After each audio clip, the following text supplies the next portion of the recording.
Everyone, welcome back to my channel security concept. तो हमारा broken access control चल रहा था। टू लैब्स को डिस्कस कर लिया है। तो आज की लैब भी हमारी ब्रोकन एक्सेस कंट्रोल पे ही होगी। इसका नाम है अनप्रोटेक्टेड एडमिन फंक्शनैलिटी। ठीक है। तो लैब में जाने से पहले हम थोड़ी सी थ्योरी इसकी फिर से रिवाइज कर लेते हैं। ब्रोकन एक्सेस क्या है, एक्सेस कंट्रोल क्या होता है, ब्रोकन एक्सेस, और हम इनको कैसे मिटिगेट कर सकते हैं। ठीक है। डीपली इसको समझ लेते हैं फिर से। मैं अपने पे चले जाता हूँ यहाँ। सबसे पहले अगर हम बात करें एक्सेस, पहले तो एक्सेस कंट्रोल क्या होता है। ठीक है। तो यहाँ पर हम एक्सेस कंट्रोल की बात करें। ठीक है। एक्सेस कंट्रोल एक वेब एप्लीकेशन में रिफर करता है एक मैकेनिज्म को, ठीक है, और पॉलिसीज को जो इम्प्लीमेंट की जाती है रेगुलेट करने के लिए और मैनेज करने के लिए करके एक्सेस को, इसमें रिसोर्सेस में, फंक्शनैलिटीज में, या फिर कोई डाटा में विद इन द एप्लीकेशन जो हो। ठीक है। एक्सेस कंट्रोल वेब एप्लीकेशन में रिफर करता है उस मैकेनिज्म को जो, और ये मैकेनिज्म को या पॉलिसीज को कह सकते हो, जो इम्प्लीमेंट की जाती है मैनेज करने के लिए और रेगुलेट करने के लिए। ठीक है। यूजर को एक्सेस करने के कोई रिसोर्स को, कोई डाटा को, या कोई फंक्शनैलिटी को, कि कौन सा यूजर कौन सी फंक्शनैलिटी यूज कर रहा है, एक्सेस कर रहा है, डाटा एक्सेस कर रहा है, ठीक है, या रिसोर्स एक्सेस कर रहा है। इस चीज को मॉनिटर करता है हमारा एक्सेस कंट्रोल। ठीक है। यूजर कौन सा डाटा में एक्सेस कर रहा है, कौन सा फंक्शनैलिटी एक्सेस कर रहा है, ठीक है, या कौन सा रिसोर्स करना चाह रहा है, इन सबको मैनेज करता है क्या, एक्सेस कंट्रोल। क्या एक्सेस है उसके पास। ठीक है। और ये इंश्योर कराता है ना, ये जो एक्सेस कंट्रोल है ये इंश्योर कराता है जो यूजर है वो वही एक्टिविटी परफॉर्म कर सके जिसके लिए वो ऑथराइज्ड है। एक्टिविटी कह लीजिए या एक्शन कह लीजिए। ठीक है। या एक्सेस कर सके इंफॉर्मेशन को जिसके लिए वो ऑथराइज्ड है, बेस्ड ऑन देयर रोल, जो भी उसको रोल असाइंड है, ठीक है, उसके ही हिसाब से वो इंफॉर्मेशन को एक्सेस कर। सीधी बात ये है। ठीक है। जो भी उसको रोल है, राइट्स है, कुछ भी आप कह दो, वो अपने ही रूल्स के हिसाब से इंफॉर्मेशन को एक्सेस कर सकते। जैसे कोई नॉर्मल यूजर है, ठीक है, तो नॉर्मल यूजर की एप्लीकेशन के यूजर को डिलीट ना कर सके, उसके पास इतनी प्रिविलेज होंगी, ठीक है, एप्लीकेशन के यूजर को डिलीट करने की। वो किसके पास होती है, एडमिन के पास होती है। नॉर्मल यूजर के पास हम चीज नहीं है। एप्लीकेशन को मैनेज नहीं कर सकता है नॉर्मल यूजर। ठीक है। मैनेज कौन करेगा, एडमिन करेगा। कोई भी उसमें चेंजेस करने होंगे एप्लीकेशन में, कौन करेगा, एडमिन के पास होंगी। तो नॉर्मल यूजर के काम ये चीज़ नहीं होती है। तो एक्सेस कंट्रोल यही इंश्योर कराता है कि जो एक्सेस इसके पास है, जो रोल्स इसके पास है, ये उसी के हिसाब से काम करे। ठीक है। और अगर कभी नॉर्मल यूजर एडमिन के काम कर पाता है तो इसी को हम कहते हैं broken access control. Broken access control, access control को ब्रेक कर दिया गया है ना इस यूजर के थ्रू, तो ब्रोकन एक्सेस। तो ब्रोकन एक्सेस कंट्रोल रिफर करता है एक वल्नरेबिलिटी की भी वेब एप्लीकेशन में, जहां पर user are able to access resources, functionalities और डाटा दैट से that they should not be authorized to access. Simple wording में ये है, ठीक है। अब क्या होता है, अब हम एक एग्जाम्पल से समझते हैं। तो मैं डिलीट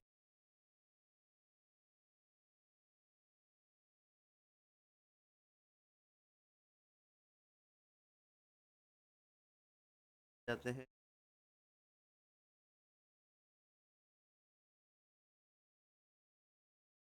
अब एक हम एग्जाम्पल से समझ, मैंने फर्स्ट लैब में भी दिया था, आइडोर बताया था एग्जाम्पल। कंसीडर करो एक वेब एप्लीकेशन, ठीक है, बैंक की समझ लो, the best example. Web application है बैंकिंग, ठीक है। अब ये क्या करता है, ये एप्लीकेशन अलाउ करता है यूजर्स को व्यू करने के लिए का बैलेंस। एप्लीकेशन है, जो यूजर है वो व्यू कर सकता है अकाउंट बैलेंस, बैलेंस, ठीक है। ट्रांजैक्शन हिस्ट्री को देख सकता है, ट्रांजैक्शन हिस्ट्री देख सकता है अपने अकाउंट की, ठीक हो गया। कर सकता है, ट्रांसफर कर सकता है फंड्स को,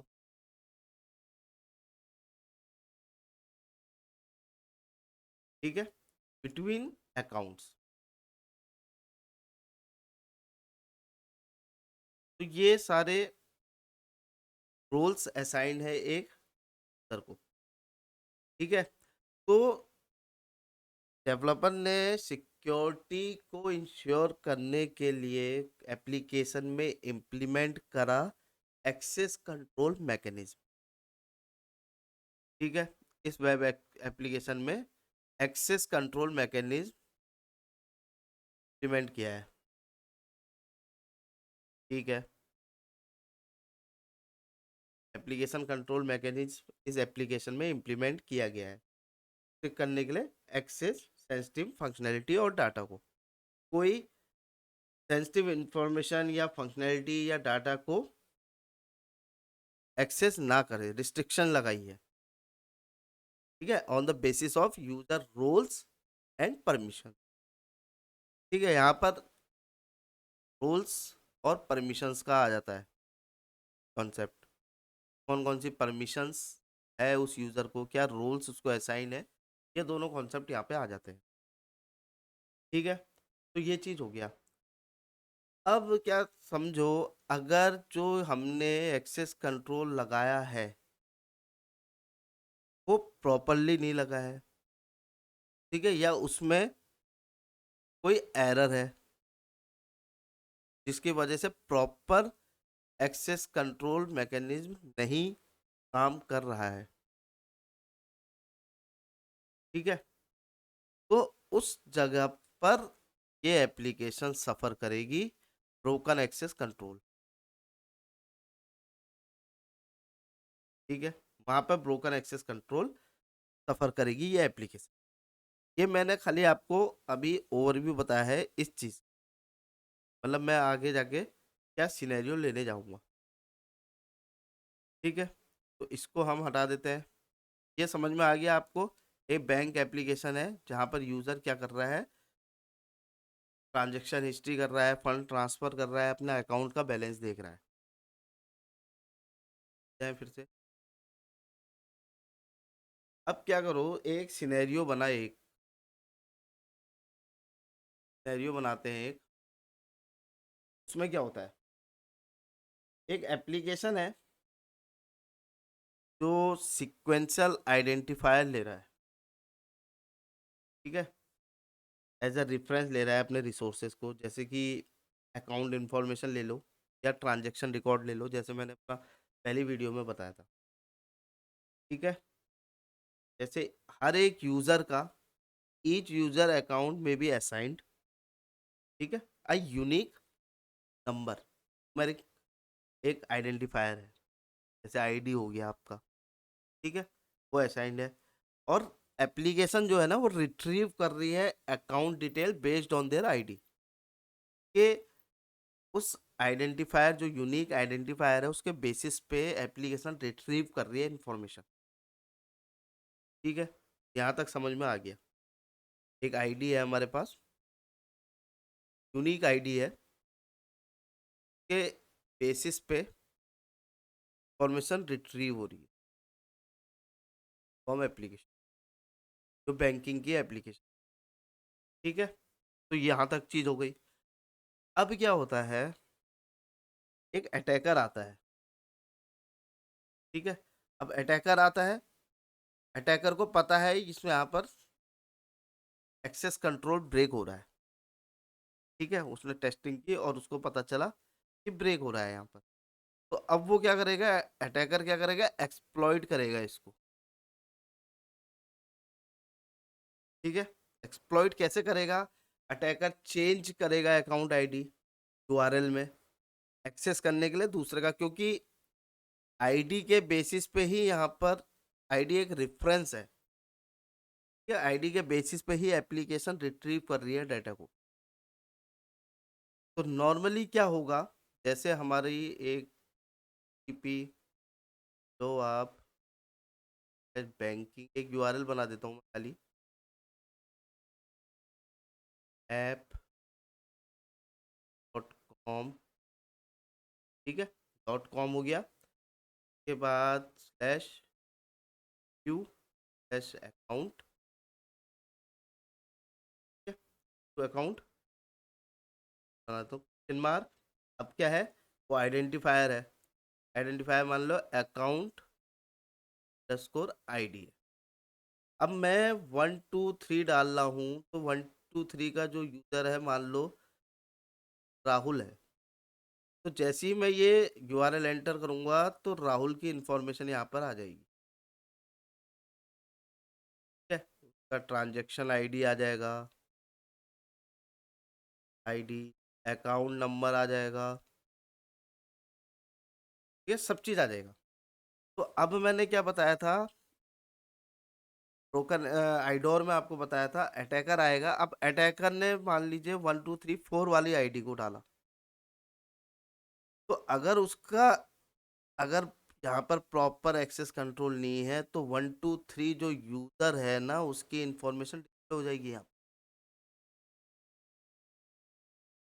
तो अटैकर लोग क्या करते हैं, इंक्रीमेंट करते हैं एक एक आईडी को, जैसे 1234 रखा, फिर 1235 रखेंगे, 6 रखेंगे, ऐसे करके इंक्रीमेंट करके चलते हैं। तो अगर यहाँ पर वल्नरेबिलिटी होगी, ब्रोकन एक्सेस कंट्रोल की, प्रॉपर एक्सेस कंट्रोल नहीं हो रहा होगा, तो वो सारे यूजर्स की इंफॉर्मेशन फैच कर अटैकर। तो ये होती है ब्रोकन एक्सेस कंट्रोल वन, इस तरीके से की जाती है। ठीक है, तो ये एक ब्रीफ था। फिर इसके बाद टाइप्स भी आते हैं, जैसे आप देखा होगा जब हमने नेटवर्क का कर रहे थे तो उसमें हमारे पास क्या होता है, प्रिविलेज एक्सलेशंस होते हैं। ठीक है, एक टैक्टिक्स है माइटर में, प्रिविलेज एक्सलेशन, तो वही कॉन्सेप्ट है, एक्सक्लेट हो रहे हैं। यहाँ पर भी कॉन्सेप्ट वही आता है आगे जाके, vertical access, broken access control और हॉरिजेंटल। ये भी मैंने बताया था, वर्टिकल माने नॉर्मल टू एडमिन। ठीक है, और हॉरिजेंटल में सेम रोल पे जब प्रिविलेज एक्सक्लेट होती है। जब मैंने ये बताया था आपको, एक डेडिकेटेड वीडियो मैंने इस पे बनाई, प्रिविलेज एक्सक्लेशन में भी एग्जांपल बताया था। जैसे फेसबुक के यूज़र, एक यूज़र दूसरे यूज़र की अगर चैट देख पा रहा है या उसके बिहाफ पे पोस्ट कर पा रहा है, तो वहाँ पर क्या होगा, हॉरिजॉन्टल प्रिविलेज एक्सक्लेशन। या कोई नॉर्मल यूज़र एक्सक्लेट कर लेता है अपने प्रिविलेज को एडमिन में, that is come under vertical privilege. ठीक है, तो ये चीज़ है का कॉन्सेप्ट। अब हमने प्रॉब्लम की तो बात कर दी, अब हम बात करते हैं मिटिगेशन की। मिटिगेशन कैसे करेंगे भाई इसको? क्या, क्योंकि हम एज अ ब्लू टीमर हमारा मेन मिटिगेशन करना होता है। तो मिटिगेशन के लिए इसमें कुछ स्टेप्स होते हैं कि हमें क्या क्या करना चाहिए। जो पहला होता है इसमें, प्रॉपर इम्प्लीमेंट करना, implement proper access control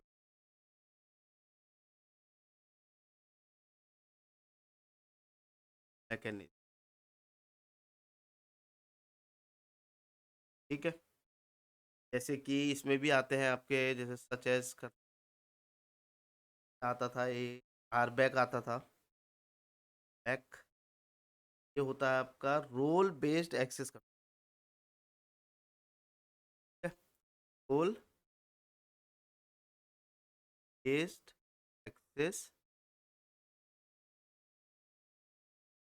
back access control नहीं जाता है। ठीक है, तो सेकंड हमारे पास क्या आता है, एक तो आर बैक के थ्रू कर सकते हैं। दूसरा हम एशियल्स आते हैं यहाँ पर, एशियल का कॉन्सेप्ट आता है। ठीक है, एशियल होता है हमारा एक्सेस कंट्रोल लिस्ट, और एक ए बैक होता है एट्रीब्यूट बेस्ड एक्सेस कंट्रोल। तो ये सारे चीज़ें हमारे implement proper access control mechanism के अंदर आते हैं।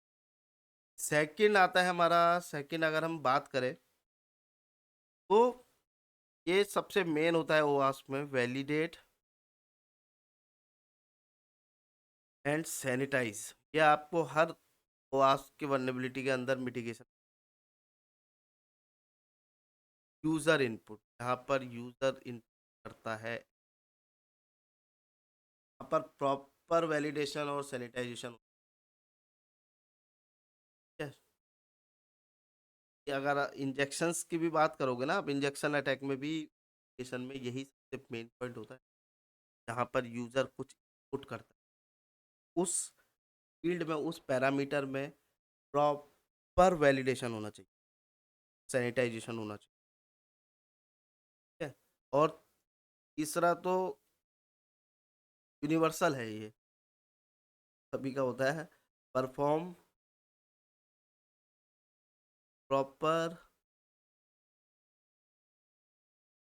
प्योरिटी।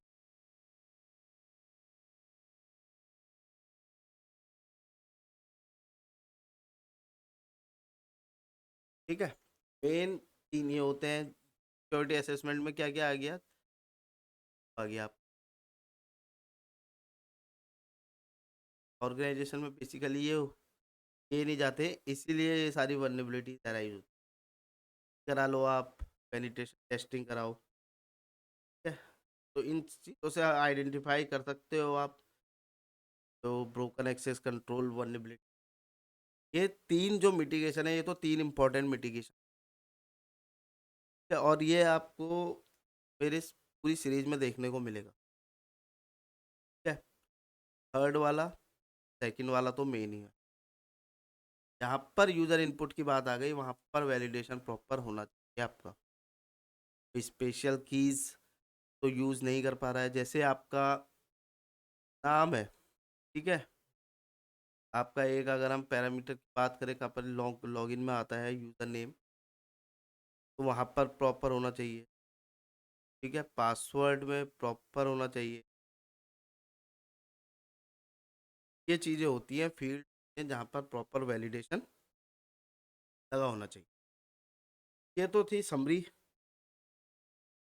तो आई होप आपको ये आई होगी, नहीं आई तो आप कमेंट सेक्शन में बता सकते हो, फिर तो मैं डिटेल में एक बना दूंगा थ्योरेटिकल जो रहेगा पूरा।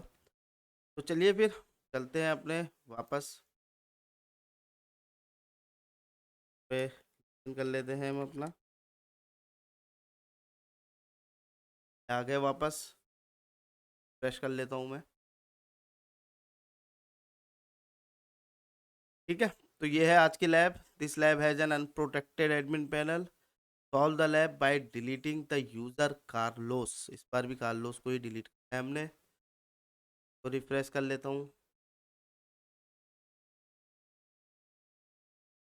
ठीक है।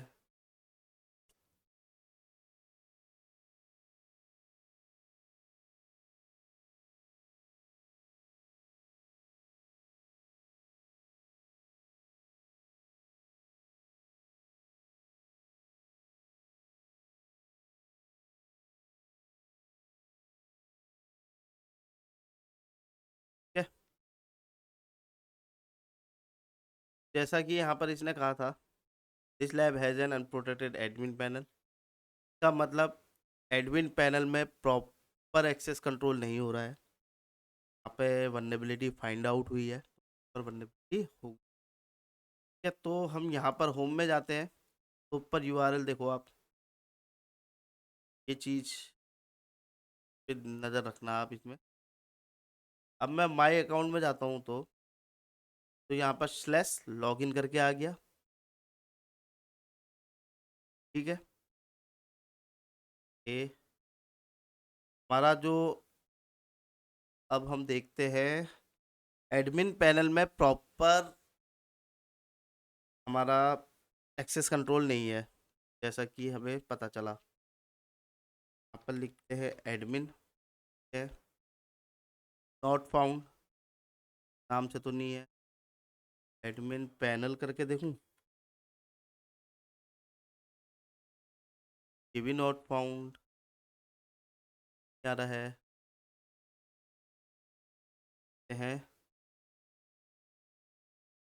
इस कर, ये भी नॉट फाउंड।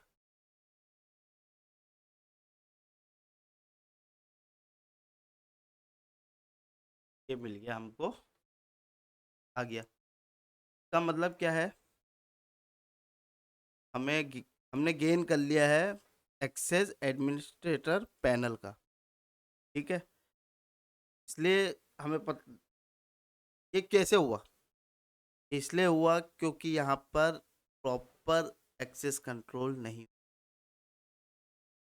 ठीक है।